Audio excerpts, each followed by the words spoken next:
भारत में जो इनका जो दिमाग खराब हो रखा है उसका एक बड़ा कारण है।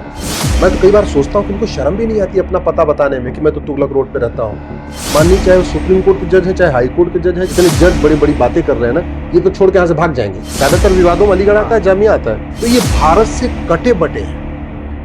ये मुगलों का मदरसा बंद करें, अंग्रेजों का मिशनरी स्कूल बंद करें, मजार और दरगाह पे जा सकते हो तो होली मनाने में क्या दिक्कत है, दिवाली मनाने में क्या दिक्कत है? कोई दिक्कत नहीं होनी चाहिए ना। बिल्कुल बताइए, मारपीट से मामला आप सुनिएगा।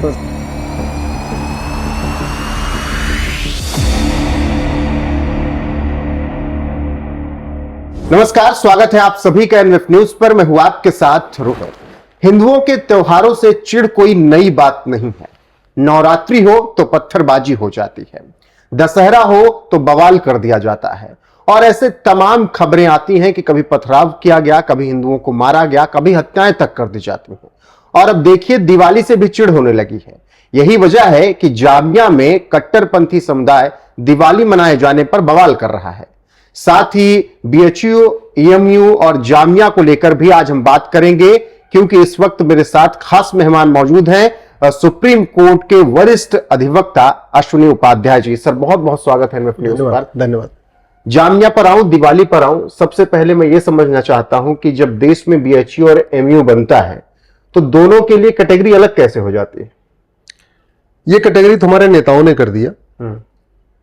बीएचयू मतलब बनारस हिंदू यूनिवर्सिटी और एएमयू का मतलब अलीगढ़ मुस्लिम यूनिवर्सिटी। उसमें बनारस नाम था, इसमें अलीगढ़ नाम था, उसमें हिंदू नाम था, इसमें मुस्लिम नाम था।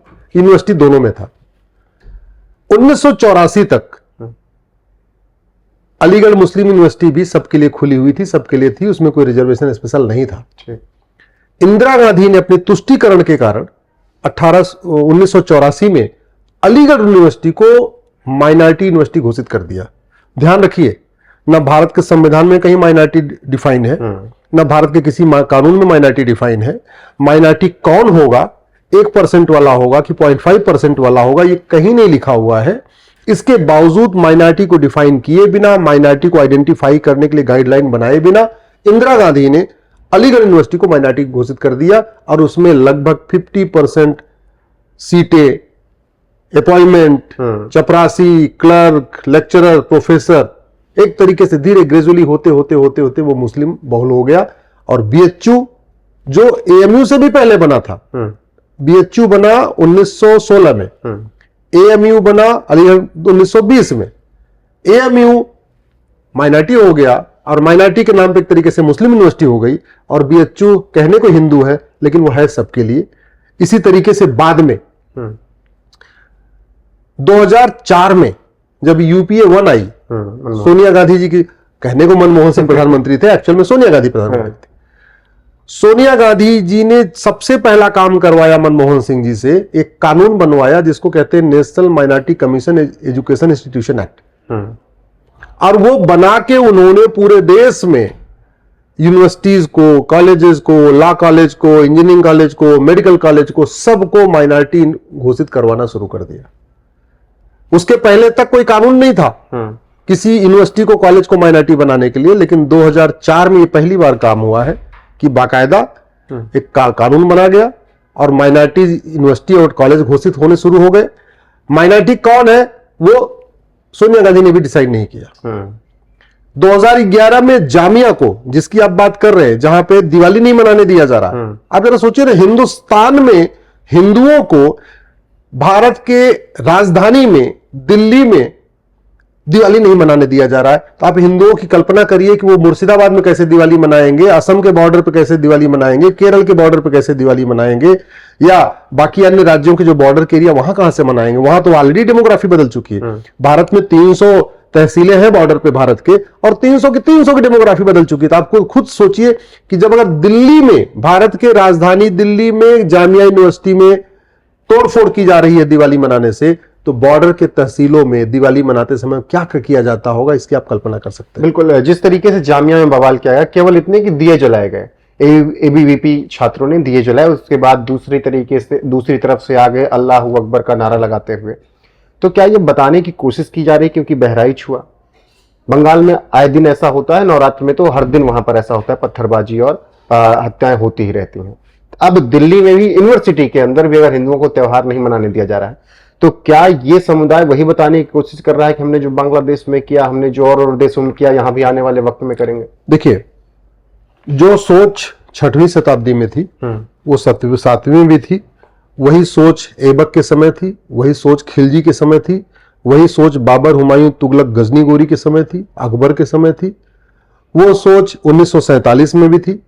बोले हम पाक हैं, तुम नापाक हो, पाक नापाक एक साथ नहीं रह सकते, इसलिए हम पाकिस्तान बनाएंगे।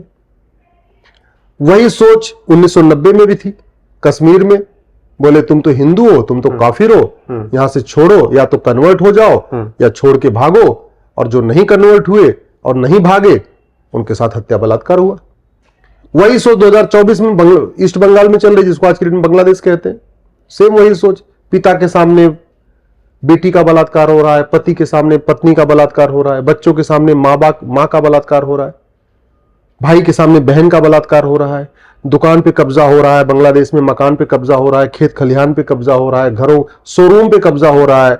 जो हिंदू फैक्ट्रियों के मालिक हैं उनको वहां पे उनसे वसूली की जा रही है, उनको मारा जा रहा है। ठीक है, वो सोच अभी खत्म नहीं हो रही। सोच खत्म नहीं होने का कारण यह है कि जो मुगलों ने मदरसे शुरू किए और जिसमें सिखाया जाता है वंदे मातरम बोलना हराम है, भारत माता की जय बोलना हराम है, होली दिवाली दशहरा मनाना हराम है, ठीक है, जो नापाक है वो जहन्नुम में जाएगा, उसको कन्वर्ट करो, कन्वर्ट नहीं मानता तो उसके खिलाफ जिहाद करो, जितनी बातें सिखाई जाती है वो सब आज भी चल रही है। दूसरा एक बड़ा कारण है, भारत में कानून का खौफ नहीं है। भाई दुबई में मात्र 15% हिंदू रहते हैं। आपने कभी दुबई में सुना कि हिंदुओं को दिवाली बनाते समय कोई आके वहां अल्लाह अकबर किया हो? वहां तो मात्र 15% हिंदू है ना। दुबई में कभी आपने सुना लव जिहाद होता हो, कभी लैंड जिहाद होता हो, कोई सड़क के किनारे अवैध बाजार बनाता हो, कोई सड़क के किनारे दरगाह बनाता हो, कभी दुबई में कोई पक्का कब्रिस्तान बनाता हो, कभी दुबई में घरों पे लोग जो है मांस का टुकड़ा फेंकते हो हिंदुओं? सुना आपने? नहीं सुना। दो ही तरीका होता है शांति स्थापित करने का, दो तरीका होता है, शिक्षा में संस्कार हो, कानून का खौफ हो। दुर्भाग्यवश न भारत में समान शिक्षा आज तक लागू हुई, न समान पुलिस संहिता लागू हुई, न समान दंड संहिता लागू हुई, न समान न्याय संहिता लागू हुई, न जस्टिस विद इन ईयर लागू हुआ, न हमने कठोर कानून बनाए कि अगर आप भारत को नहीं मानोगे, भारत की संस्कृति नहीं मानोगे, भारत की परंपरा नहीं मानोगे तो हम आपकी नागरिकता खत्म कर देंगे। भारत का संविधान में लिखा हुआ है आर्टिकल 11 में, आर्टिकल 11 कहता है कि आप एक नागरिकता कानून बनाइए, उसमें नागरिकता देने की टर्म्स कंडीशन सेट करिए, नागरिकता लेने की टर्म्स कंडीशन सेट करिए। आज तक रोहित जी आपने कभी सुना किसी आतंकवादी की नागरिकता गई हो, किसी अलगाववादी की नागरिकता गई हो, किसी जिहादी की नागरिकता गई हो, किसी उन्मादी की नागरिकता गई हो, कि कोई किसी ने ट्रेन पलटने की साजिश किया हो, ट्रेन पलट गई हो, उसकी नागरिकता गई हो, किसी ने जासूसी किया हो, गद्दारी किया हो, देशद्रोह किया, उसकी हमारे अपने कानून ही नहीं बनाए। नागरिकता नहीं कि उसको बचाने वाले भले आगे आ जाते हैं। भैया मैं कह तो रहा हूं, जब तक आप गद्दारों और उनके मददगारों की 100% संपत्ति जब्त करने, नागरिकता खत्म करने और उनको आजीवन कारावास फांसी देने के लिए कानून नहीं बनाएंगे, खौफ नहीं पैदा होगा। और मैं कहता हूं केवल कानून बदल दिए जाए।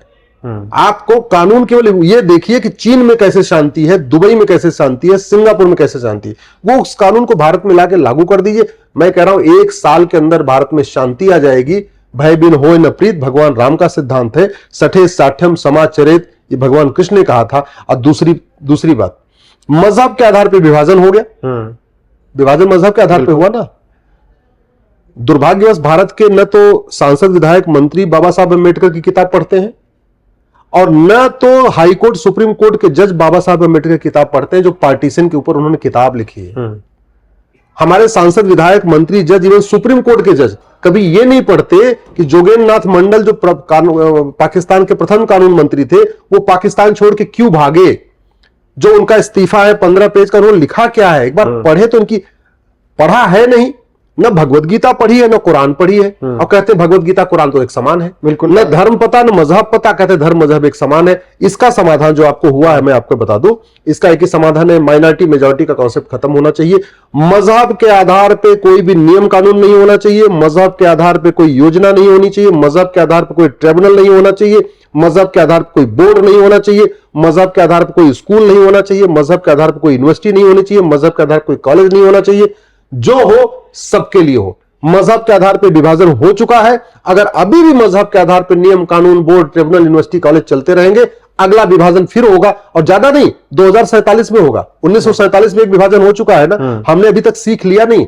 और मारे कौन जाएंगे? गरीब मारा जाएगा, आदिवासी मारा जाएगा। पाकिस्तान का विभाजन हुआ 1947 में, क्या हुआ? जितने अमीर लोग थे, संपन्न लोग थे, संभव सब छोड़ के भाग आए इधर। आडवाणी जी आ गए, जेठमलानी जी आ गए, मनमोहन सिंह आ गए, गुजराल साहब आ गए, मिल्खा सिंह आ गए, गुलजार साहब आ गए, पृथ्वीराज कपूर आ गए, रोशन आ गए, लाला अमरनाथ आ गए, सुनील दत्त आ गए, प्रेम चोपड़ा के आ गए। सारे जितने संपन्न थे वो तो छोड़ के भाग गए।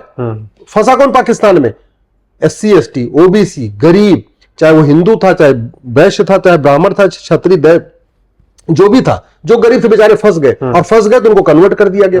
वही हालत होगी 15 से 20 साल के बाद। ये जितने नेता अभिनेता जो दुनिया भर की बतौलेबाजी कर रहे हैं, जितने जज बड़ी बड़ी बातें कर रहे हैं ना, ये तो छोड़ के यहां से भाग जाएंगे। इनके बच्चे आधे भाग चुके हैं। ये जितनी बड़ी बड़ी बातें करने वाले हैं, ये ऑलरेडी कोई ऑस्ट्रेलिया में जमीन ले चुका है, कोई लंदन में ले चुका है, कोई अपना अपना सुरक्षित ठिकाना ढूंढ चुके हैं, या केवल बतौलेबाजी कर रहे हैं। 15-20 साल के बाद जैसे आगजनी फैलेगी, भाग जाएंगे। इसलिए मैं कहता हूं जनता सावधान हो जाए, नेताओं के बहकावे में ना आए। सबसे पहले सबको मिलकर एक बात कहना चाहिए, अब न मजहब के आधार पर कोई यूनिवर्सिटी, न मजहब के आधार पर कोई कॉलेज, न मजहब के आधार पर कोई मदरसा, सब बंद होना चाहिए। समान शिक्षा लागू होनी चाहिए, समान पुलिस संहिता, समान दंड संहिता, और भारत में कठोर कानून बने। जो भारत को न माने, भारत की संस्कृति को न माने, भारत की परंपरा को न माने, भारत के ज्ञान विज्ञान को न माने, भारत के त्योहार को न माने, अपमान करे, जो होली दिवाली में अराजकता फैलाए, जो ट्रेन के सामने पत्थर रखे, जो किसी के खान पान की वस्तुओं में थूके, पेशाब करे, लैट्रिन करे, ऐसे लोगों की नागरिकता खत्म करिए, इनको आजीवन कारावास फांसी दीजिए। जब तक ये नहीं होगा ये समस्या ठीक नहीं होगी। बिल्कुल, आपने बहुत बाकायदा समझा दिया जामिया का मामला। लेकिन मेरा एक सवाल जामिया से और भी है। तमाम यूनिवर्सिटी हैं देश में, लेकिन हर बार विवादों में, हर मुद्दे पर जामिया ही क्यों आता है? जामिया इसलिए, जामिया अलीगढ़ आता है, ज्यादातर विवादों में अलीगढ़ आता है, जामिया आता है। बड़ी सीधी सी बात है। जब आप किसी को विशेष दर्जा दे देंगे ना, तो उसको लगेगा अच्छा मैं तो खास आदमी हूं। कहते नहीं शादी विवाह में जब आप जिसको थोड़ा सा, कहते नहीं फूफा नाराज रहते हैं, ऐसा बोला जाता है भारत के कहावतों में। तो आप जिसको थोड़ा सा ज्यादा विशेष उनको दर्जा दोगे, आप उनको विशेष उनका ध्यान रखोगे, उनके लिए विशेष मंत्रालय चलाओगे, उनके लिए विशेष बोर्ड बनाओगे, और टैक्स पेयर का पैसा उनके लिए विशेष रूप से खर्च करोगे, तो दिमाग को खराब होगा। इसलिए मैं कह रहा हूं, इस खराब दिमाग होने का कारण पहली बात वो तालीम, वो सोच, जो पाक नापाक की सोच है, वो पाक नापाक की सोच तभी जाएगी। अब मैं आपसे पूछता हूं, कभी गुरुकुल में पढ़ा हुआ बच्चा, वैदिक स्कूल में पढ़ा हुआ बच्चा, सरस्वती शिशु मंदिर में पढ़ा हुआ बच्चा, DAV का पढ़ा हुआ बच्चा, कभी आपने देखा कि लोगों को परेशान करता हो, दूसरे लोगों को त्योहार न मनाने देता हो, दूसरे लोगों के ऊपर थूकता हो, कभी दूसरों पे पेशाब करता हो, कभी लैट्रिन करता हो, कभी किसी के, अगर वो हलवाई का भी काम कर रहा है गुरुकुल वाला बच्चा, या हम कहते हैं गोलगप्पे बना रहा है, तो भी साफ सफाई से करेगा। आखिर गुरुकुल के बच्चे कभी गद्दारी नहीं करते, नशा तस्करी नहीं करते, गुरुकुल के बच्चे कभी मानव तस्करी नहीं करते, गुरुकुल के बच्चे कभी जासूसी नहीं करते, तो हम क्यों नहीं कम से कम 8वीं तक भारत में गुरुकुल शिक्षा व्यवस्था लागू करें? ये मुगलों का मदरसा बंद करें, अंग्रेजों का मिशनरी स्कूल बंद करें, और भारत में समान शिक्षा लागू करें। मदरसे का जिक्र किया, मदरसा बंद करने की सोच आई उत्तर प्रदेश में योगी सरकार को, और उसके बाद मामला हाईकोर्ट में पहुंचा। हाईकोर्ट ने कह भी दिया कि हाँ अवैध है और आपको प्रूफ है पूरे पास, तो आप उसे लीगल तरीके से बंद कीजिए। लेकिन फिर मामला सुप्रीम कोर्ट पहुंचा, सुप्रीम कोर्ट ने स्टे लगा दिया। सुप्रीम कोर्ट में स्टे लगाने का एक बड़ा कारण यह है कि जब सुप्रीम कोर्ट के जो माननीय जजेस हैं अभी भी, इनके दादाजी अंग्रेजों के जमाने में, कुछ के दादा अंग्रेजों के जमाने में बैरिस्टर थे, कुछ के पिताजी अंग्रेजों के जमाने में बैरिस्टर थे। जो सुप्रीम कोर्ट के जज हैं, इनकी पढ़ाई लिखाई कॉन्वेंट स्कूल में हुई, अंग्रेजी के अखबारों में ये पढ़ते हैं, अंग्रेजी का अखबार है, सीरियल देखते हैं अंग्रेजी वाला, हर चीज अंग्रेजी में करते हैं, तो ये भारत से कटे बटे हैं। माननीय सुप्रीम कोर्ट के जज अगर थोड़ा हिंदी का अखबार पढ़ना शुरू करें या लोकल अखबार पढ़ना शुरू करें, जब भाई दिल्ली में रहते हो तो आप एक बार दैनिक जागरण पढ़ो ना, दैनिक भास्कर पढ़ो, अमर उजाला पढ़ो, फिर आपको पता चलेगा जमीनी हकीकत क्या है। इनको तो लगता है गुरुकुल मदरसा एक समान है, इनको लगता है गुरुकुल और मिशनरी स्कूल एक समान है, इनको लगता है कि सारे धर्म एक समान है। आज तक हमारे माननीय जजों को धर्म और रिलीजन के बीच में अंतर ही नहीं पता है कि धर्म क्या होता है, रिलीजन क्या होता है। उनको यही नहीं पता है कि भगवत गीता तो सबको, पागल आदमी को भी आप भगवत गीता पढ़ाइए तो अच्छा इंसान बन जाएगा, एक शैतान को आप रामायण और भगवत गीता पढ़ाइए तो इंसान बन जाएगा। वहीं दूसरी तरफ एक इंसान को अगर आप मजहबी किताब पढ़ाएंगे तो शैतान बन जाएगा। ये बड़ी समस्या है, तो ये बड़ा खतरनाक है। तो धर्म और मजहब, जिस रिलीजन की बात करें, उसमें अंतर क्या है? धर्म जोड़ता है, रिलीजन तोड़ता है। धर्म समता सिखाता है, समानता सिखाता है, वसुधैव कुटुंबकम सिखाता है। धर्म नारी तू नारायणी सिखाता है। धर्म यत्र नारस्तु पूज्यते रमन्ते तत्र देवता सिखाता है। धर्म सर्व मंगल मांगल्ये शिवे सर्वार्थ साधिके, सबके कल्याण हो। सनातन धर्म कभी ये नहीं कहता हिंदुओं की जय हो, गैर हिंदुओं का नाश हो, हिंदुओं में सद्भावना हो और हिंदुओं का कल्याण हो। वहीं दूसरी तरफ जो मजहब होता है, जो रिलीजन होता है, वो सब सर्व मंगल मांगल्य की कामना नहीं करता, वो सबके कल्याण की कामना नहीं करता। वो कहता है मेरे मजहब के लोग बढ़े, मेरा मजहब आगे बढ़े, पूरी दुनिया में मेरा मजहब छा जाए। सनातन धर्म कभी नहीं कहता कि तुम सनातन अपना लोगे तभी तुम्हें स्वर्ग मिलेगा, नहीं तो नरक में चले जाओगे। मजहब कहता है हमारे मजहब में आ जाओगे तो तुम्हें हीवन मिलेगा, एक दूसरा कहता है तुम्हें जन्नत मिलेगी। हमारे मजहब में आ जाओ, नहीं आओगे, एक कहता है तुम्हें हेल मिलेगा, दूसरा कहता है तुम्हें जहन्नुम मिलेगा। तो ये जो कॉन्सेप्ट है, ये इसलिए कहता हूं सनातन धर्म केवल एक ही है, वो सनातन धर्म है। बाकी सारे पंथ हैं, और ये जो पंथ भी है, रिलीजन भी है, इसमें भी भारतीय रिलीजन और विदेशी रिलीजन में अंतर है। जैसे भारत में जैनिज्म शुरू हुआ, भारत में सिखिज्म शुरू हुआ, भारत में बुद्धिज्म शुरू हुआ, वो लगभग उनका जो पूरा कॉन्सेप्ट है वही है जो सनातन धर्म का है। कभी बौद्ध कभी ये नहीं कहते कि अगर बौद्ध नहीं बनोगे तो नरक में चले जाओगे।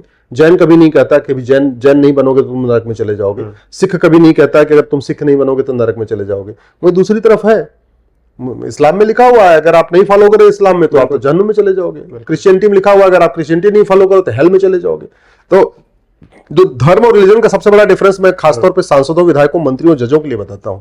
आप सनातन धर्म के अनुसार महात्मा गांधी जी स्वर्ग में जाएंगे, सनातन धर्म के अनुसार नेताजी सुभाष चंद्र बोस, लोहिया जी, ये लोग सब स्वर्ग में जाएंगे। इस्लाम के अनुसार गांधी जी भी नरक जहन्नुम में जाएंगे, नेताजी भी जहन्नुम में जाएंगे, लोहिया जी भी जहन्नुम में जाएंगे, नेहरू जी भी जहन्नुम में जाएंगे। क्यों? क्योंकि उन्होंने इस्लाम नहीं अपनाया। क्रिश्चियनिटी के अनुसार गांधी जी भी हेल में जाएंगे, नेहरू जी भी हेल में जाएंगे, शास्त्री जी भी हेल में जाएंगे, मोरारजी देसाई भी हेल में जाएंगे, सब नरसिम्हा राव भी हेल में जाएंगे, आपके बोलते हैं अटल जी भी हेल में जाएंगे, सब हेल में जाएंगे। क्यों? क्योंकि उन्होंने क्रिश्चियनिटी नहीं अपनाया। जबकि सनातन धर्म में ऐसा कोई कॉन्सेप्ट ही नहीं है। सनातन धर्म कहता है तुम आस्तिक हो चाहे नास्तिक हो, तुम शैव हो चाहे ब्राह्मण हो चाहे शाक्त हो, तुम पूजा करते हो नहीं करते हो, तुम पर प्रतिदिन माला जाप करते हो चाहे नहीं करते हो, अष्टांग योग का पालन करो, यम नियम का पालन करो, इंद्रियों पे नियंत्रण करो, किसी का बुरा मत करो, अच्छा सोचो, अच्छा देखो, तुम्हें स्वर्ग मिलेगा, तुम्हें मोक्ष मिलेगा। वो दोस्तों ये धर्म और रिलीजन के अंतर है। मतलब मोटा मोटा मैं आपको बताऊं, धर्म जोड़ता है, रिलीजन तोड़ता है। और ये सबसे बड़ा फेक नैरेटिव है कि मजहब नहीं सिखाता आपस में बैर रखना। सच्चाई यह है कि पूरी दुनिया में जो झगड़ा है वो मजहब का ही है।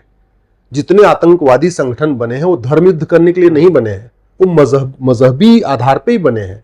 धर्म युद्ध केवल आज के 5,500 साल पहले एक बार हुआ था, कौरव और पांडव का। वो धर्म युद्ध था, सिद्धांतों पे बना था, वो एक दूसरे को कन्वर्ट करने के लिए युद्ध नहीं हुआ था।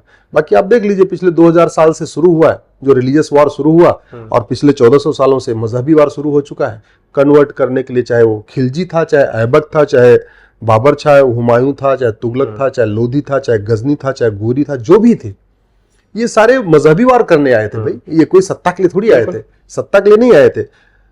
भारत में जो इनका जो दिमाग खराब हो रखा है उसका एक बड़ा कारण है, न हमने गुलामी का नाम मिटाया। बाबर, हुमायूं, तुगलक, गजनी, गोरी रोड पे सांसद, विधायक, मंत्री, जज, हाई कोर्ट के जज, सुप्रीम कोर्ट के जज रहते हैं। मैं तो कई बार सोचता हूं कि इनको शर्म भी नहीं आती अपना पता बताने में कि मैं तो तुगलक रोड पे रहता हूं। कम से कम कुछ तो नैतिकता होनी चाहिए। माननी चाहे सुप्रीम कोर्ट के जज हैं, चाहे हाई कोर्ट के जज हैं, चाहे सांसद हैं, चाहे विधायक हैं, चाहे मंत्री हैं। अकबर रोड पे रहने पे उनको शर्म क्यों नहीं आती है? उनको बाबर रोड पे जब रहते हैं तो उनको शर्म क्यों नहीं आती? यार मैं अपना पता कैसे बताऊं? 10 बाबर रोड, कांग्रेस का मुख्यालय अकबर रोड पे, राहुल गांधी तुगलक रोड पे। पता नहीं इनकी लगता है आत्मा मर चुकी है, इनको वहशी दरिंदों का नाम लेने पे, उस सड़क पे रहने पे लगता है उनका अंदर की आत्मा कचोटती नहीं है। अरे जिन वहशी दरिंदों ने आके इतना अत्याचार किया, जिनके कारण बहन बेटियों ने हमारे जो है जौहर कर लिया, जिन्होंने हमारे पूर्वजों को कन्वर्ट किया, आज की डेट में जो भारत में मुस्लिम से सारे पहले हिंदू हुआ करते थे, जिसने आके क्या बोलते हैं हमारी इतनी बड़ी लाइब्रेरी जला दिया, उसके नाम पे आज भी वहां खिलजी के नाम पे आज भी चल रहा है अपना। तो ये जो हमने वहशी दरिंदों का नाम नहीं मिटाया, हमने गुलामी के न नियम कानून मिटाए, न हमने गुलामी की कुरीतियों को खत्म किया, न हमने गुलामी की कुप्रथाओं को खत्म किया, न हमने गुलामी की पुलिस व्यवस्था बदली, न गुलामी की न्यायिक व्यवस्था बदली, न गुलामी की प्रशासनिक व्यवस्था बदली, न गुलामी की टैक्स व्यवस्था बदली, न गुलामी की व्यापार व्यवस्था बदली। कहने को हम कहते हैं स्वतंत्र है। स्वतंत्र मतलब हम 15 अगस्त को मनाते हैं ना स्वतंत्रता दिवस। स्वतंत्र मतलब स्व मतलब सेल्फ, तंत्र मतलब सिस्टम। तो कायदे से हमारे संविधान, जो हमारे स्वतंत्रता संग्राम सेनानी थे, वो स्वतंत्रता की लड़ाई लड़ रहे थे कि सब कुछ हमारा स्वतंत्र हो जाएगा, सारा तंत्र हम अपना बना लेंगे। आज भी एजुकेशन सिस्टम विदेशी, पुलिस सिस्टम विदेशी, जुडिशियल सिस्टम विदेशी, एडमिनिस्ट्रेटिव सिस्टम विदेशी, लेबर सिस्टम विदेशी, टैक्स सिस्टम विदेशी, सब कुछ विदेशी है। ना हम स्वतंत्र हो पाए, ना हम स्वतंत्र भारत बना पाए, ना हम संप्रभु भारत बना पाए। और जो मुगलों ने नीतियां बनाई वो कंटिन्यू है, जो अंग्रेजों ने बनाई कंटिन्यू है। इनफैक्ट हमारे वाले अंग्रेजों ने तो मुगलों से भी खतरनाक कानून बनाया, अंग्रेजों से भी खतरनाक कानून। बिल्कुल। लेकिन जब देश में ये होता है कि अब एक देश एक कानून की बात होती है, तो दूसरी तरफ कुछ ऐसे फैसले आ जाते हैं जिस पर सवाल उठने लगते हैं। अभी हाल फिलहाल में बॉम्बे हाई कोर्ट का फैसला आया कि इस्लामिक मान्यता के अनुसार आप 4 शादी कर सकते हैं। देखिए, चाहे सांसद हो, विधायक हो, मंत्री हो या जज, ये शपथ सब लेते हैं संविधान की। ठीक है, संविधान की शपथ क्या लेते हैं कि मैं एक संप्रभु राष्ट्र बनाऊंगा, सोवरेन कंट्री बनाऊंगा, हम देश की एकता अखंडता मजबूत करेंगे। देश की एकता अखंडता तब मजबूत होगी जब एक देश एक कानून होगा। वैसे संविधान 2 शब्दों से मिलकर बना, संविधान यानी सबके लिए समान विधान। संविधान का मतलब ही है एक देश एक विधान, जो विधान हो सबके लिए हो। अगर पुलिस का कानून है वो सबके लिए, पूरे देश में एक कानून होना चाहिए। नागरिक कानून है, उत्तर से दक्षिण, पूर्व से पश्चिम एक होना चाहिए। अंग्रेजों ने क्रिश्चियंस के लिए कानून बनाया 1872 में, क्रिश्चियन मैरिज एक्ट। पारसी के लिए उन्होंने 1936 में बनाया पारसी मैरिज एक्ट। मुसलमानों के लिए उन्होंने 1937 में बनाया शरीयत एक्ट। अब हो क्या रहा है आज की, और हिंदुओं के लिए बना 1955 में हिंदू मैरिज एक्ट। यानी संविधान बनने के बाद, देश के स्वतंत्र होने के बाद, आजाद होने के बाद एक ही कानून बना, personal law, Hindu marriage act. इसलिए वो संविधान के स्पिरिट में है। उसमें माता पिता के अधिकारों में कोई भेदभाव नहीं है, पति पत्नी के अधिकारों में कोई भेदभाव नहीं है, भाई बहन के अधिकारों में कोई भेदभाव नहीं है। थोड़ा बहुत जो अंतर था उसको सुप्रीम कोर्ट ने अलग अलग जजमेंट देके उसको भी भर दिया। तो आज की डेट में हिंदू, जैन, बौद्ध, सिख, इनमें पति पत्नी, माता पिता, भाई बहन में कोई भेदभाव नहीं है। वहीं दूसरी तरफ अंग्रेजों ने चूंकि कानून पहले बना दिए थे, जब भारत स्वतंत्र नहीं था, भारत में कोई संविधान नहीं था, इसलिए वो जितने भी कानून है, चाहे क्रिश्चियन मैरिज एक्ट है, चाहे पारसी मैरिज एक्ट है, चाहे शरीयत एक्ट है, ये सारा पुरुषों के पक्ष में है और महिलाओं को उसमें कोई अधिकारी नहीं है। नतीजा क्या है? 3 तलाक तो खत्म हो गया, तलाके हसन आज भी चल रहा है, तलाके एहसन आज भी चल रहा है, तलाके बाइन आज भी चल रहा है, तलाके किनाया आज भी चल रहा है। 4 शादी पे आपने देखा हाई कोर्ट ने फैसला दे दिया, हाँ भाई 4 शादी कर सकते हैं। हलाला हो रहा है, मुता हो रहा है, मिस्यार हो रहा है। हो क्यों रहा है? कायदे से जब देश आजाद हुआ तो हिंदू मैरिज एक्ट नहीं बनाना चाहिए था। संविधान निर्माताओं ने 1948 में जब इस पे चर्चा हुई तो बोला समान नागरिक संहिता होगी, तो नेहरू जी को पहला काम करना चाहिए था, भारत में यूसीसी लागू कर देना चाहिए था। लेकिन उनको इतना प्रेम था शरीयत से, उनको इतना अंग्रेजों से प्रेम था कि उन्होंने अंग्रेजों का एक कानून नहीं बदला, एक कानून नहीं बदला, हिंदुओं का अपना हिंदू कोड बिल बना दिया। आज ये जितनी समस्या खड़ी हो रही है सब अंग्रेजों के कानून से हो रही है। और मुस्लिम्स को जरा देखिए, कहते हैं हमें तो यहां मिट्टी से बड़ा प्यार है।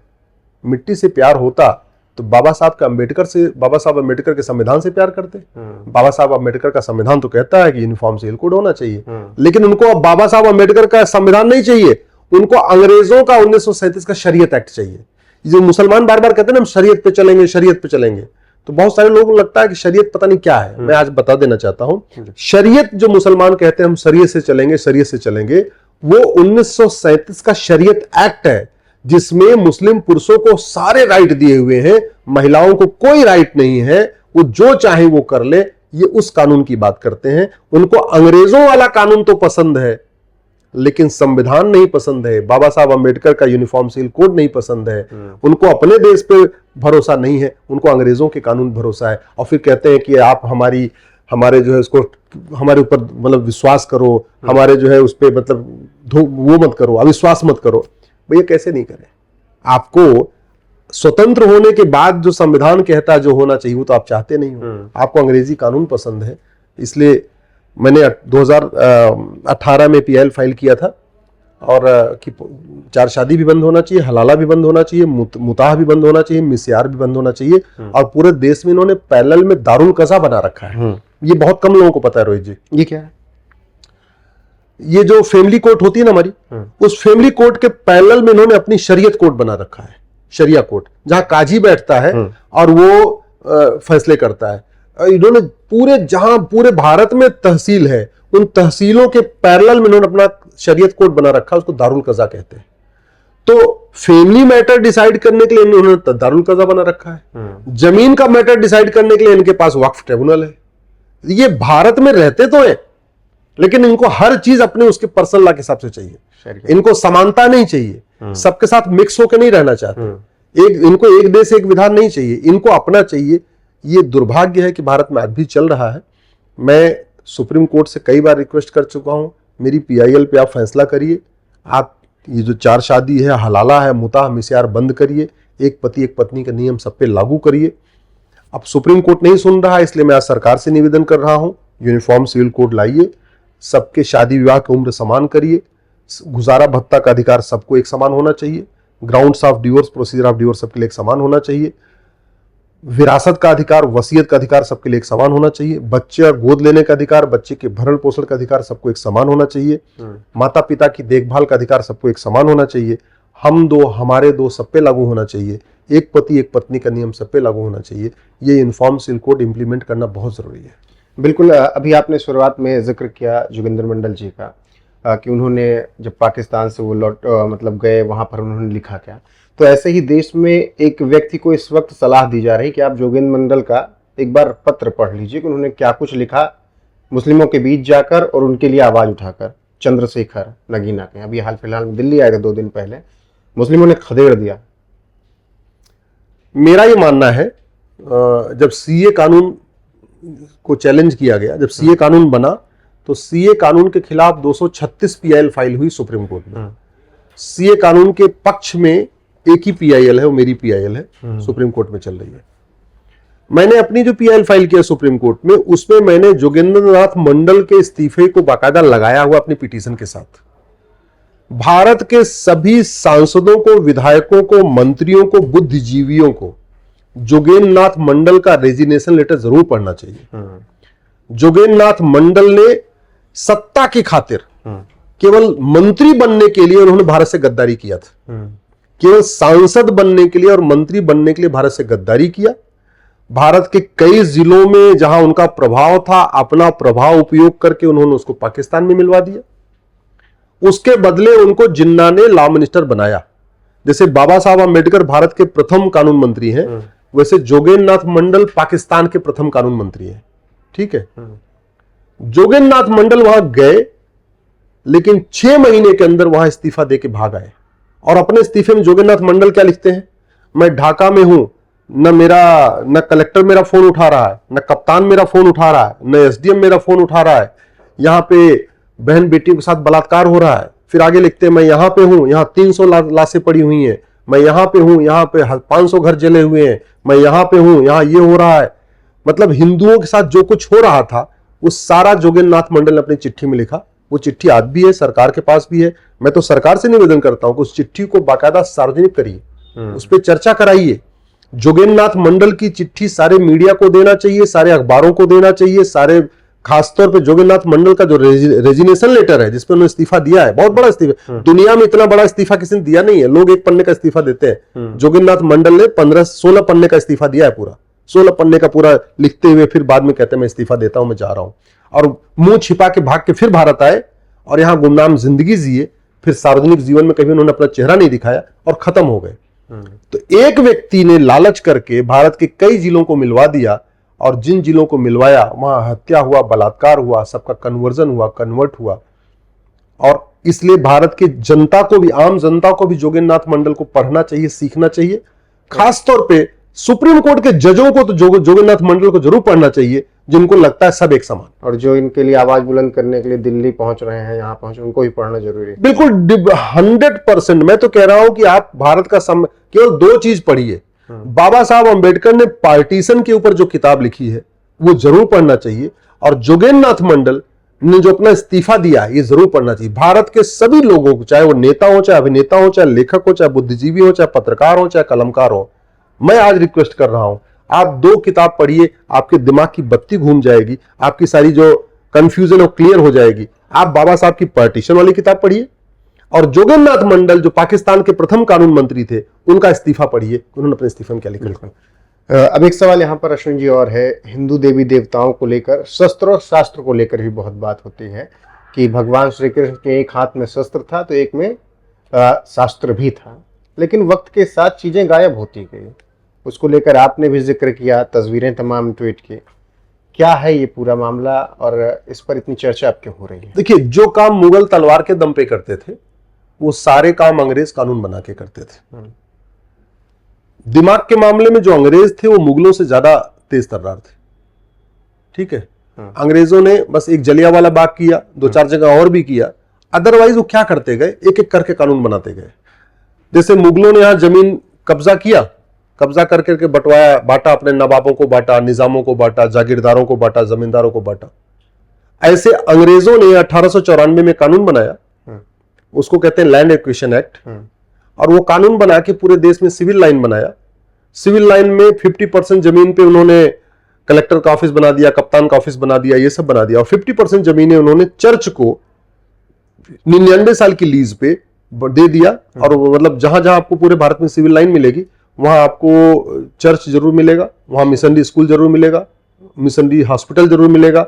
मतलब 50% सिविल लाइन की जमीन आपको चर्च की मिलेगी, जो क्रिश्चियंस की मिलेगी। ये अंग्रेजों ने बड़े दिमाग से किया।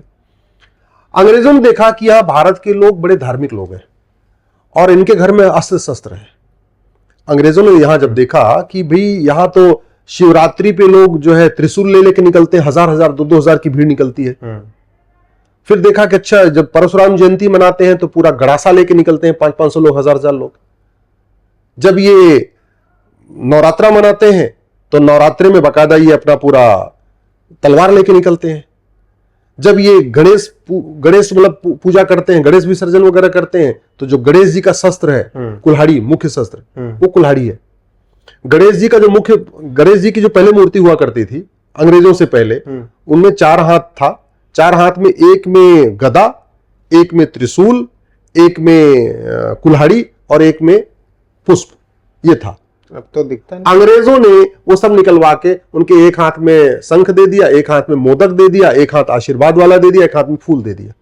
बड़े प्लान्ड वे में अंग्रेजों ने धीरे धीरे हमारे देवी देवताओं के हाथ से अस्त्र शस्त्र निकालना शुरू कर दिया। और फिर उन्होंने क्या किया, 1878 में, 1878 आपको दिख रहा होगा डेट, ये 1878 में कानून बनाया जिसका नाम है आर्म्स एक्ट। और आर्म्स एक्ट बना के ये कह दिया कि 6 इंच से बड़ा कोई शस्त्र आप रख ही नहीं सकते हो। 6 इंच से बड़ा, यानी ना आप तलवार रख सकते हो, ना आप कुल्हाड़ी रख सकते हो, ना गड़ासा रख सकते हो, ना भाला रख सकते हो, ना लाठी रख सकते हो, कुछ रख ही नहीं सकते। ये अंग्रेजों ने बड़े दिमाग के साथ काम किया। और क्यों किया? क्योंकि भारत के लोग लॉ अबाइडिंग है। भारत के लोग कानून को आंख बंद करके फॉलो करते हैं, उसमें सोचते नहीं कि कानून सही भी है, घटिया है, कानून ये ठीक है कि नहीं है। और बाद में हमारी सरकार ने 1959 में कानून बनाया, आर्म्स एक्ट, लेकिन ये कॉपी पेस्ट मार दिया।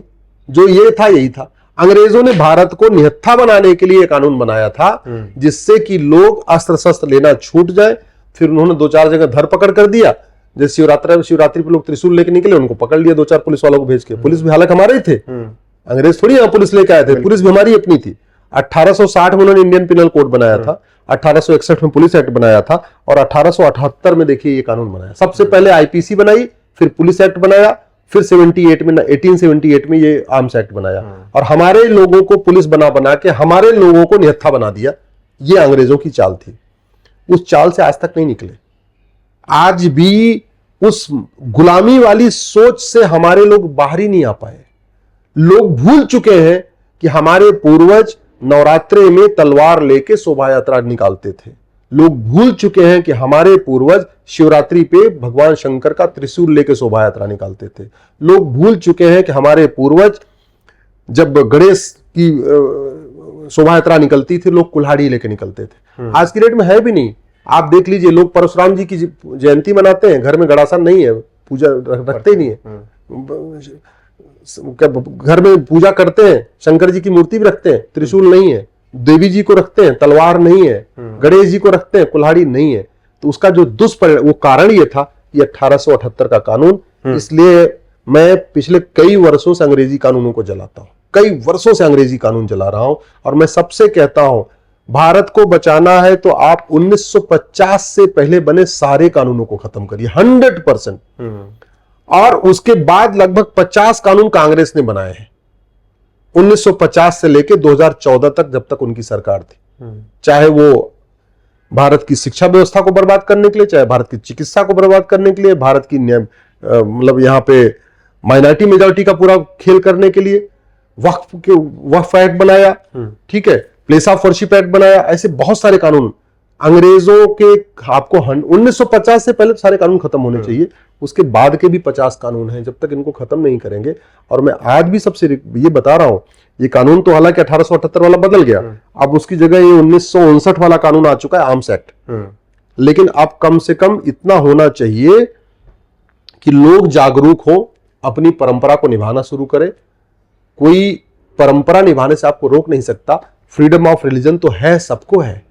वैसे भी आप देखिए, क्रिश्चियंस जीसस को मानते हैं, जीसस के हाथ में कोई हथियार है क्या? नहीं। मुस्लिम्स खुदा को मानते हैं, खुदा का तो निर्विकार है, तो उनके हाथ में कोई हथियार होने का मतलब ही नहीं है। हिंदू किसकी पूजा करते हैं? राम की, भगवान श्री राम की, उनके हाथ में शस्त्र है। शंकर जी की पूजा करते हैं, उनके पास त्रिशूल है। गणेश जी की पूजा करते हैं, उनके हाथ में वज्र है, कुल्हाड़ी है, ठीक है। विष्णु जी की पूजा करते हैं, उनके हाथ में वज्र है। हनुमान जी की पूजा करते हैं, उनके हाथ में गदा है। तो ये तो भारत का संविधान भी अधिकार देता है कि आप जिनकी पूजा करते हैं उनको आप प्रतीक के रूप में शस्त्र पूजा कर सकते हैं। ये भारत का संविधान अधिकार देता है। आप भूल गए, अलग बात है, जब लोगों की गुलामी की मानसिकता से इतना आ चुके हैं। याद कैसे दिलाया जाए?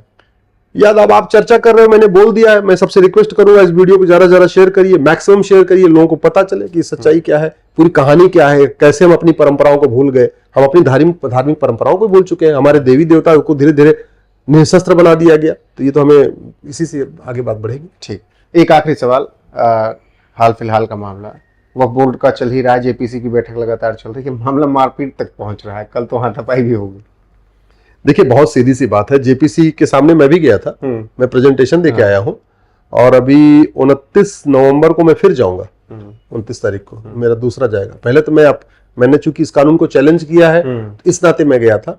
अब की बार यहाँ पे दिल्ली में फतेहपुरी है, इसके पास जामा मस्जिद के पास फतेहपुरी एरिया। आप सोचिए विवाद क्या है। अब मैं फतेहपुरी के जो वहां पे लोग रहते हैं उनके लिए मैं जाऊंगा। जब 1947 में विभाजन हुआ तो परवेज मुशर्रफ की फैमिली वगैरह यहीं रहती थी, चांदनी चौक में रहती थी, ठीक है। परवेज मुशर्रफ और उनके साथ के बहुत सारे लोग यहां से चले गए पाकिस्तान, तो उनकी जगह खाली हो गई। ऐसे सिंध से, वहां से बहुत सारे लोग यहां आ गए। तो सरकार ने क्या किया कि जो लोग सिंध से आए उनको फतेहपुरी में बसा दिया कि भैया यहाँ के लोग वहां चले गए, उनको वहां जमीन मिल चुकी है, तुम लोग हैं। तो सबको, किसी को 80 गज, किसी को 100 ऐसे 100 गज का एरिया था, काट के दे दिया, बोले तुम यहां रह लो। जो बेचारे पाकिस्तान से शरणार्थी आए 1947 में, उन्होंने पहले वहां झुग्गी बनाई, फिर मेहनत मजदूरी कर करके थोड़ा सा उस पर दीवार बनाया, वहां पे छत बनाया, फिर थोड़ी और मेहनत मजदूरी करके नीचे उन्होंने अपनी दुकान बना लिया, ऊपर अपना मकान बना लिया। और बाद में वक्फ बोर्ड उसको आके क्लेम कर रहा है कि तुम्हारी प्रॉपर्टी है। कैसे हो गया वक्फ बोर्ड, वक्फ प्रॉपर्टी? अरे वक्फ क्या होता है इसको समझिए। वक्फ वो होता है जो अपनी जायज तरीके से कमाई गई जमीन हो, उसको दान किया जाए, उसको वक्फ कहते हैं। जैसे हिंदू दान करते हैं, क्रिश्चियन उसको चैरिटी कहते हैं, मुस्लिम उसको वक्फ कहते हैं। मैं आपसे पूछता हूं, मान लो आपको क्या कहते हैं, पैसा दान करना है कहीं पे मंदिर में, तो आप अपना पैसा दान करोगे या अपने कैमरेमैन की पॉकेट मार के दान करोगे? अपने पास जो होगा 2, 4, 5 रुपए वही करोगे। आपको मान लो एक कार दान करना है या गाड़ी दान करना है, ठीक है, मंदिर में एम्बुलेंस दान करना है, तो आप अपने पैसे से खरीद के एम्बुलेंस खरीद के दान करोगे, अपने ये जो अपना कैमरामैन है इसकी एम्बुलेंस चोरी करके दान करोगे? बिल्कुल अंडरस्टूड, अपनी प्रॉपर्टी से देंगे। आपको अगर जमीन दान करना है तो अपनी जमीन दान करोगे या अपने कैमरामैन की जमीन पे कब्जा करके उसको दान करोगे? अपना करोगे। जो दान होता है, वक्फ होता है, वो अपनी या तो पुश्तैनी जमीन हो, पाक तरीके से कमाई गई हो, जायज तरीके से कमाई गई हो, दूसरों की छीनी गई ना हो, कब्जा की न की गई हो, उसको कहते हैं दान करना, वक्फ करना। वक्फ को अगर सही से देखिए तो भारत में जो बाबर, हुमायूं, तुगलक, गजनी, गोरी, लोधी थे, उनको वक्फ का अधिकारी नहीं, क्योंकि यहां उनकी 1 इंच जमीन पुश्तैनी जमीन नहीं थी, वो सब तलवार के दम पे उन्होंने कब्जा किया था। वक्फ को अगर ठीक से देखिए तो नवाबों को, निजामों को, जागीरदारों को, जमींदारों को वक्फ का अधिकारी नहीं था, क्योंकि उनको मुगलों ने यहां जमीन कब्जा किया और बांट दिया। ठीक है, अब बात आती है उसके बाद। मैं कई बार बोल चुका हूं, ओवैसी साहब ये नहीं बता रहे कि उनके परिवार ने कितना अब तक वक्फ किया, मदनी साहब ये नहीं बता रहे कि उन्होंने, उनके परिवार ने कितना वक्फ किया, बुखारी साहब ये नहीं बता रहे कि उनके परिवार ने कितना वक्फ किया, दुरानी साहब नहीं बता रहे कि उनके परिवार ने कितना वक्फ किया। चलो हम लेटेस्ट वाले में देख ले, सलमान खान नहीं बता रहे कि उनके परिवार ने कितना वक्फ किया है, शाहरुख खान ने कितना वक्फ किया है, सैफ अली खान ने कितना वक्फ किया है। भैया दान किया होगा तो बताएं ना, हमने 1 एकड़ दान कर दिया, हमने 2 एकड़ दान कर दिया, हमने 5 एकड़ दान कर दिया। पटौदी में तो रहते भी नहीं है ना। ठीक है, तो अगर ये बड़े लोग दान नहीं किए हैं तो छोटा गरीब आदमी मुसलमान कैसे दान कर लेगा?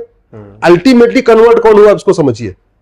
अल्टीमेटली जो संपन्न थे हिंदू, जिन्होंने जजिया दे दिया, वो अपना जजिया देते रहे, टैक्स देते रहे और हिंदू बने रहे। जो बेचारे गरीब थे, SC ST थे, OBC थे, सक्षम नहीं थे, नहीं पैसा दे पा रहे थे मुगलों को, उनको कन्वर्ट होना पड़ा। जो डर गए वो कन्वर्ट हो गए, जो पैसा नहीं दे पाए वो कन्वर्ट हो पाए, जो लड़े वो हिंदू बने रह गए, जो जजिया देते रहे वो भी हिंदू बने रहे। तो वो गरीब आदमी कहां से दान करेगा? बिल्कुल। सच्चर कमेटी कह रही है कि मुसलमानों की हालत दलितों से बदतर है। सच्चर कमेटी रही है मुसलमानों के पास 1.5 2 बीघे जमीन है, और सच्चाई भी है, जो किसान सम्मान निधि आ रही है उसमें 35% किसान सम्मान निधि का लाभ मुस्लिम्स को मिल रहा है। और किसान सम्मान निधि उसको मिलती है जिसके पास 2 एकड़ से कम जमीन हो। जिसके पास 2 एकड़ से कम जमीन होगी वो दान थोड़ी करेगा, वो किसी को दान थोड़ी, वो अपनी खेती करेगा, बारी करेगा, घर मकान बनाएगा, वहां खेत खलिहान बनाएगा, दान कर देगा। तो जो सक्षम लोग हैं वो बता नहीं रहे, गरीब दान करेगा नहीं। तो 10 लाख एकड़ जमीन कैसे आई? दुनिया के 50 देशों का क्षेत्रफल 10 लाख एकड़ से कम है, पता है आपको? बहरीन का क्षेत्रफल, मतलब भारत में वक्फ बोर्ड ने जितनी जमीन कब्जा किया उसमें 5 बहरीन बन जाएगा। भारत में वक्फ बोर्ड जितना जमीन कब्जा किया इस पे तो मॉरिशस बन जाएगा, 2 मॉरिशस बन जाएगा। भारत में वक्फ बोर्ड जितना कब्जा कर रखा है इस पे सिंगापुर बन जाएंगे, 3 सिंगापुर बन जाएंगे। ये सारी जमीनें क्या है? ऊसर जमीन, बंजर जमीन, खेल का मैदान, पार्क, नदियों के किनारे की जमीन, पहाड़ों के किनारे की जमीन, रेलवे लाइन की जमीन, डिफेंस की जमीन, एक्सप्रेसवे के किनारे की जमीन, हाईवे के किनारे की जमीन। और फिर कहते हैं कि नहीं जी मजार और दरगाह वक्फ, मजार दरगाह तो वक्फ हो ही नहीं सकता। जानते क्यों? इस्लाम में मजार और दरगाह बनाना और वहां पे जाना दोनों हराम है। अरब, Dubai, Kuwait, Bahrain, Yemen, Syria, कहीं भी आप चले जाओ, एक भी मजार नहीं मिलेगी, एक भी दरगाह नहीं मिलेगा। भारत में भी कई बार दूसरे राष्ट्रों से जो आते हैं प्रधानमंत्री, राष्ट्रपति, सब राजघाट जाते हैं, गांधी जी के समाधि स्थल पे मत्था टेकते हैं। अरब के जब सुल्तान आएंगे वो कभी नहीं जाते गांधी समाधि स्थल। अभी G20 का सम्मेलन हुआ, सारे राष्ट्राध्यक्ष गए, राजघाट गए, गांधी जी के समाधि स्थल पे गए। लेकिन जो MBS है, जबकि काफी मॉडर्न है, वो मॉडरेट है, उनको मतलब काफी लिबरल माना जाता है, वो राजघाट पे नहीं गए। क्यों? क्योंकि ला इलाहा इल्लल्लाह, अल्लाह के अलावा और किसी की इबादत सजदा नहीं करना, केवल अल्लाह की इबादत करना। तो मजार में किसकी इबादत हो रही है? दरगाह में किसकी इबादत हो रही है? जब मजार दरगाह इस्लाम में हराम है तो मजार दरगाह वक्फ प्रॉपर्टी कैसे हो सकता है? अलग अलग जातियां मानने वाली हैं ना, तो वक्फ प्रॉपर्टी कैसे हो सकता है? ठीक है, मैं कहा ना, या तो आप बोलो भैया हम जो अरब का है सिस्टम उसको नहीं मानते, आप या तो बोलो कि जो भाई हाँ हम कुरान की हर बात नहीं मानते, या तो आप बोलो हम ला इलाहा को नहीं मानते, हम इल्लल्लाह को नहीं मानते, हम भारत में रहते हैं, हम भारत के हिसाब से चलेंगे, हम मजार में भी पूजा करेंगे। लेकिन फिर एक बात ये भी आएगी, अगर मजार पे आप इबादत कर सकते हो फिर मंदिर में इबादत करने में क्या दिक्कत है? बिल्कुल। फिर दरगाह पे इबादत कर सकते हो तो किसी संत के समाधि स्थल पे जाने में क्या दिक्कत है? ये दोनों नहीं चलेगा कि एक तरफ को नहीं, मजार तो ठीक है, दरगाह तो ठीक है, लेकिन मंदिर पे आप पत्थर फेंकोगे, मंदिर बोले नहीं ये तो हराम हो गया। अगर मजार और दरगाह पे जा सकते हो तो होली मनाने में क्या दिक्कत है, दिवाली मनाने में क्या दिक्कत है, फिर कोई दिक्कत नहीं होनी चाहिए ना। बिल्कुल, बस यही है, मारपीट से मामला अब सुलझेगा, बस मैं इतना जान रहा हूँ। वक्फ बोर्ड का मामला मारपीट से सुलझेगा। वक्फ बोर्ड सरकार बदले तो बदले, नहीं तो हमने इसको चैलेंज किया है, विष्णु जैन जी ने चैलेंज किया हुआ है।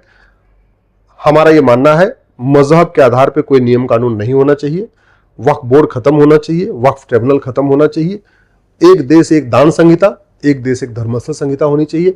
वैसे भी आप बताओ 44 संशोधन सरकार लाई है, तभी भी वो लाइन पे नहीं आया अभी कानून, अभी वो एकदम कॉन्स्टिट्यूशन की स्पिरिट में नहीं आया। हमने 22 सुझाव और दिए हैं। तो हमें हमारा ये कहना है कि जिस टायर में 44 छेद हो जाए ना, उसका पंचर नहीं बनवाते, टायर बदल देना, टायर चेंज कर देना चाहिए। बिल्कुल। तो बहुत विस्तार से चर्चा हुई, जिस तरीके से जामिया में बवाल हुआ, इसके अलावा हिंदू देवी देवताओं के शास्त्रों को और शस्त्र को लेकर भी चर्चा हुई और तमाम कानूनों को लेकर भी बात हुई। अश्विनी उपाध्याय जी, इस चर्चा में जुड़ने के लिए आपका बहुत बहुत शुक्रिया, धन्यवाद। अब दर्शकों से विशेष अनुरोध है कि वो वीडियो को शेयर करें। बातचीत कैसी लगी कमेंट में अपनी राय जरूर देंगे और चैनल को सब्सक्राइब कर लीजिएगा, बने रहेगा हमारे साथ, क्योंकि यहाँ पर आपकी लगातार मुलाकात तमाम शख्सियत से होती रहेगी। नमस्कार।